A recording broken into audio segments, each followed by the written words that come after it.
გამარჯობათ მეგობრებო, მოკლედ ინსპირაცია ამ ვიდეოსი არის სანდრო ცხადაძე და ესეთი კითხვა ასვავს რამის პოსტში და გამიმეორეთ. ესე იგი, თავისუფლების მოედანზეო ქალბატონმა რო თქვა, მეც მიკეთია პირბადე, მაგრამ მე არავინ მიჭერს, ესე იგივე პარლამენტის ძი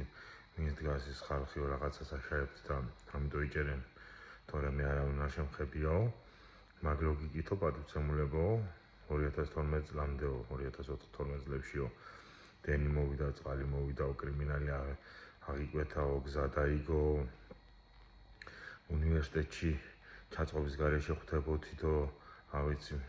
ეკონომიკა ვითარდებოდაო და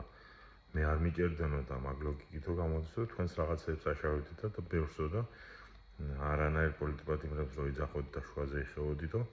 არანაირ პოლიტპატიმრები არ გამოდიხართ და მეთა მაგას მაგ ლოგიკაში და თქვენი ლოგიკითაც ესეა, ხოცებო, რა სიტყვით. ეს ერთი და მე მეორე რომ იძახით, რომ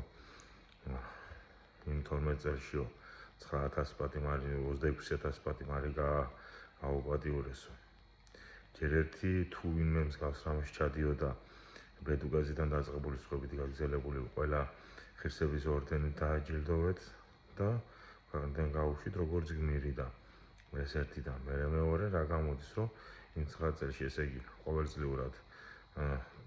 საპატიმრო სტოვებდა 4000 ადამიანი დაახლოებით და ივსებოდა და ჯამში გამოდი 40000 პატიმარი იყო საქართველოში. ეს არ იგულისხმება მამაში პრობაციონერები რა. და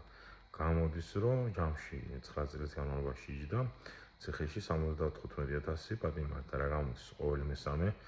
3-დან 1 ის იყო, რა ქვია, კომპატიურებული თქვენი ლოგიკით ეს ნორმალურია და თუ ამას თქვენ ამბობთ და თქვენი ლოგიკა გამოდის, რომ რა ვიცი, ცუდი რაღაც გამოდის და რა ვიცი,